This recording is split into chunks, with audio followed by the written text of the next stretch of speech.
Bonjour à tous, c'est Isabelle, bienvenue sur ma chaîne et je vous retrouve aujourd'hui pour le dernier point livresque de l'année, car oui, je n'en ferai pas d'autre, je suis en plein dans une panne monstrueuse de lecture. J'ai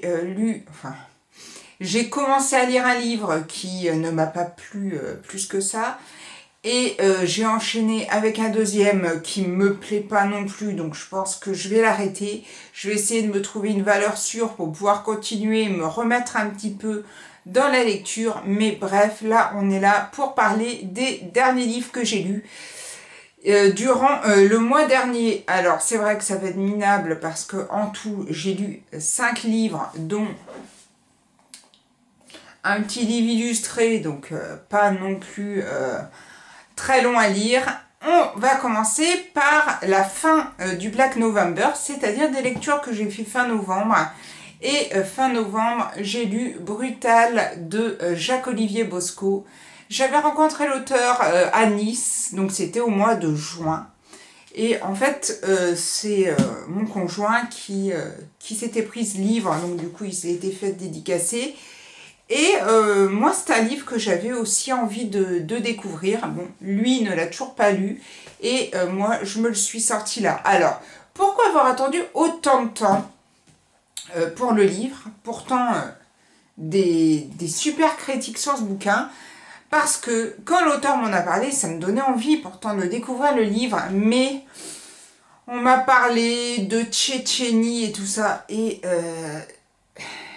je dois dire que c'est pas forcément tout ce qui est russe, mafia et tout, c'est pas du tout, mais pas du tout le genre de livre que j'aime lire. Moi, je préfère tout ce qui est tueur en série et tout, mais tout ce qui est mafia, que ce soit russe, italienne, tchétchène, tout ce qu'on veut, bref, ça ne me plaît pas outre mesure. Et j'ai eu peur de ne pas accrocher à ce livre, et j'ai adoré ce bouquin.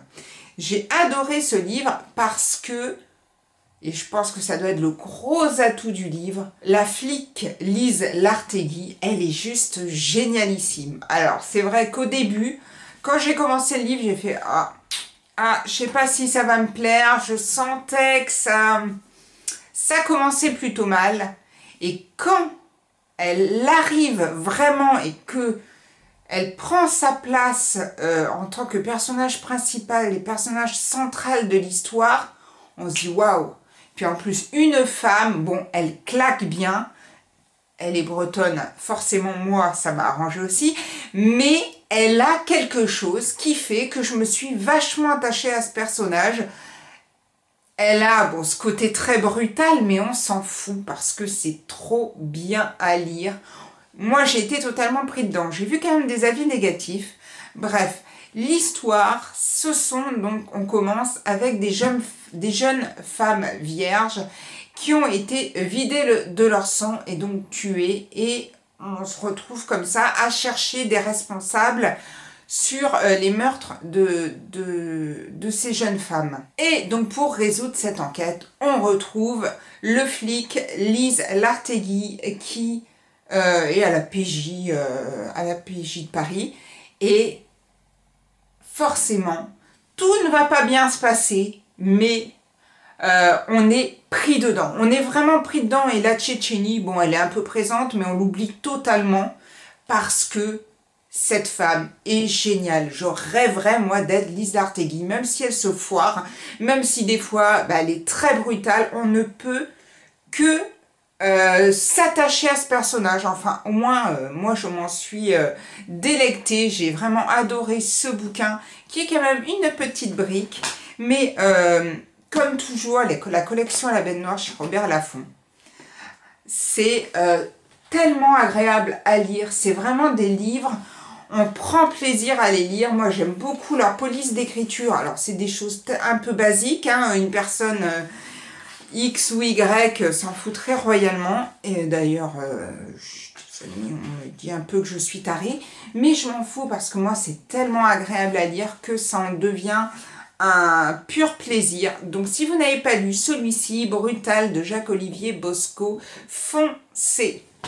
J'ai ensuite lu un auteur que j'adore. j'avais lu tous ces livres, il m'en restait un, donc je l'ai sorti pour le Black November. Oh, ça énerve. Il s'agit de François-Xavier Dillard, Ne dis rien à papa. J'avais adoré, alors c'est paru aux éditions Belfond, et j'avais moi adoré Fais-le pour maman. Mais qu'est-ce que j'avais aimé ce bouquin. Ça a été et ça reste un de mes plus beaux coups de cœur, parce que je m'étais beaucoup attachée au personnage et j'avais trouvé la fin mais tellement magistrale, j'avais vraiment adoré. Du coup, après, j'avais lu les autres livres de François-Xavier Dillard que j'avais quasiment tous aimés, excepté un qu'il avait écrit avec Anne-Laure Béatrix, j'espère que je ne me trompe pas dans son prénom, et j'avais un peu moins aimé celui-ci. Alors c'était Austerlitz, je ne sais plus les chiffres, 10 points et quelques, et du coup celui-là m'avait un peu moins plu. Et j'avais donc très hâte de découvrir celui-ci, qui a été un gros coup de cœur pour vraiment plein de personnes. J'ai vu de très très bons avis dessus. Et j'ai commencé ma lecture. Et là, je dois dire que j'ai été mais totalement paumée. Et j'ai eu au départ beaucoup de mal à comprendre l'histoire. Alors, je ne sais pas si je suis la seule. Si vous aussi, vous avez eu du mal au début, n'hésitez pas à me le dire. Mais moi, j'ai commencé ce livre. J'ai même été obligée de relire à plusieurs fois le début du livre en me disant « Mais t'es complètement sotte, ma vieille. Attends, c'est quand même pas si dur à comprendre un bouquin. » Mais j'étais paumée dans les personnages, paumée dans les lieux, paumée dans tout, ce qui fait que j'arrivais pas à m'attacher à un personnage et j'arrivais forcément pas vraiment à comprendre non plus la finalité et ce qui se passait, ce qui était dans le passé, dans le présent, en Australie ou en France. J'étais mais tellement perdue que j'ai eu du mal avec ce livre.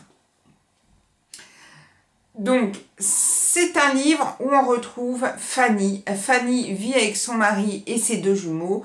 Tout semble bien aller, excepté que cette famille parfaite n'est pas vraiment peut-être aussi parfaite qu'on le pense. Et un jour, va débarquer à côté de chez eux un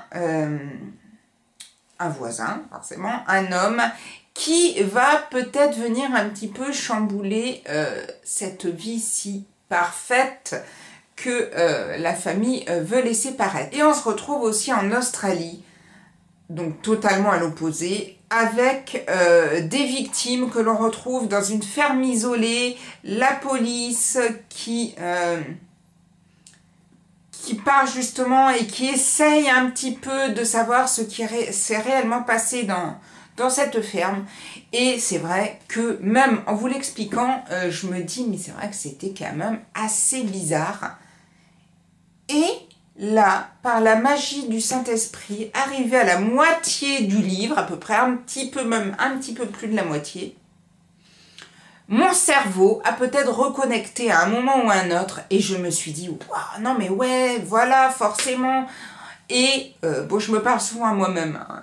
J'ai un petit problème là-dessus, et je me dis, mais ouais, mais qu'est-ce que t'as été bête quand même, c'était si simple. Mais oui, mais forcément, on ne le pense pas au début du livre, puisqu'on ne connaît pas plus que ça les personnages. Et j'avouerai que le dernier tiers du livre a été génial pour arriver à une fin que j'ai adoré. Et là, j'ai retrouvé le Fais-le pour maman, parce que j'ai trouvé cette fin vraiment excellente, avec vraiment le petit truc à la fin qui va faire... Et on est là, et on est pris, et on adore. Moi, j'ai adoré la fin de ce livre. Le petit bémol, ça a été pour le début, où ça a été un petit peu compliqué. Maintenant, je le relirai bien, une fois que je sais la fin, je le relirai bien en entier pour me remettre mieux dans cette histoire et mieux comprendre un petit peu tout ce qui s'est passé. Mais si vous lisez celui-ci et que vous vous sentez un peu perdu au début, ou pas, c'est peut-être un peu normal. Rassurez-vous, j'ai été dans la même situation que vous. J'ai donc terminé mes livres que j'ai lus pendant le Black November et on arrive au livre que j'ai lu au mois de décembre.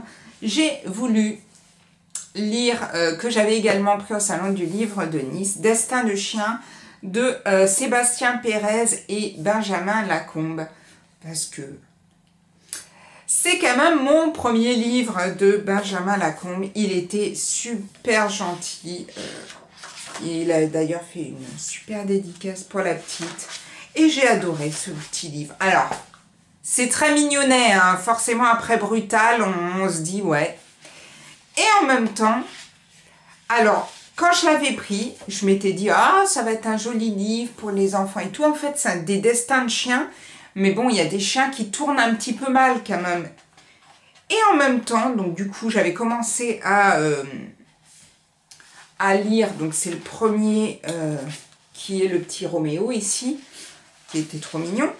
Et d'ailleurs, qui est un carlin comme le chien qu'on a à la maison. Et le pauvre Roméo... parce que je lisais ça un petit peu avec ma fille le soir, et le pauvre Roméo, sa vie ne se termine pas forcément très bien.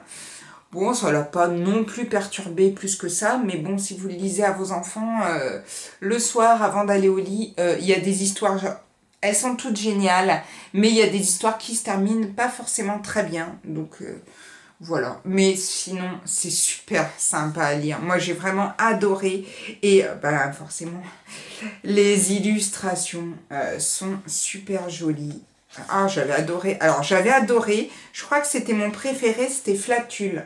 Il est excellent, il est trop beau et son histoire est... Bon alors c'est un peu triste hein, mais c'est tellement mignon.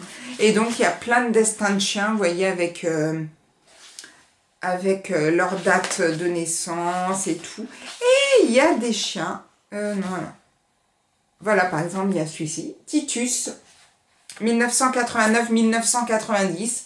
On se demande et tout.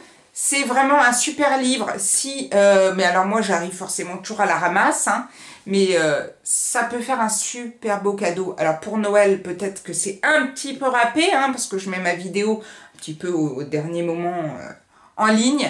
Mais si vous voulez découvrir un peu Benjamin Lacombe et que vous aimez tout ce qui est petit chien, c'est quand même un livre très très agréable. On va poursuivre avec Sophie Talmen, Les yeux couleur de pluie. C'est paru chez Albin Michel.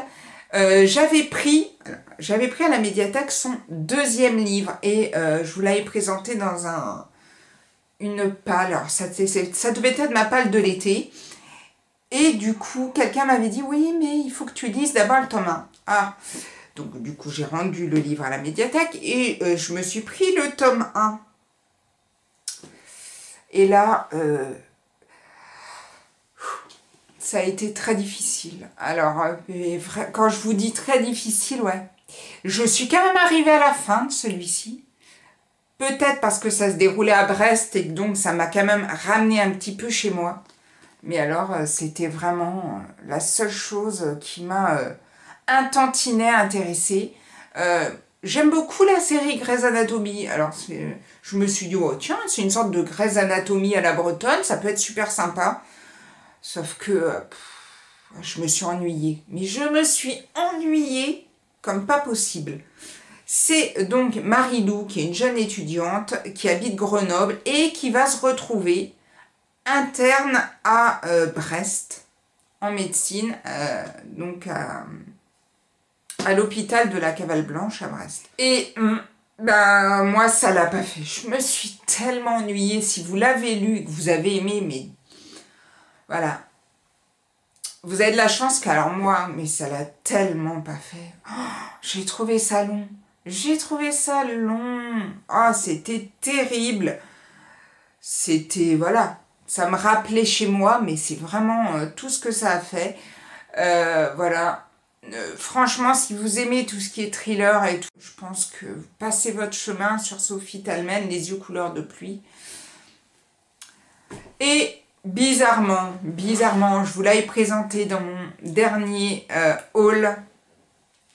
J'aime les thrillers, mais j'aime plus que tout Christian Signol. Alors, La vie en 100 royaumes, forcément, je l'ai acheté.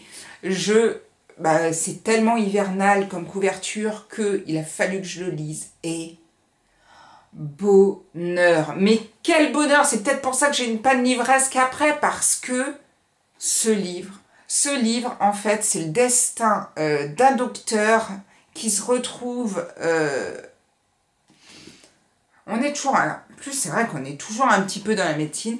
Ce livre, c'est le destin d'un docteur qui se retrouve comme ça à son poste dans un petit village paumé du Limousin. Et donc, on va vivre son apprentissage de cette vie dans ces petits villages,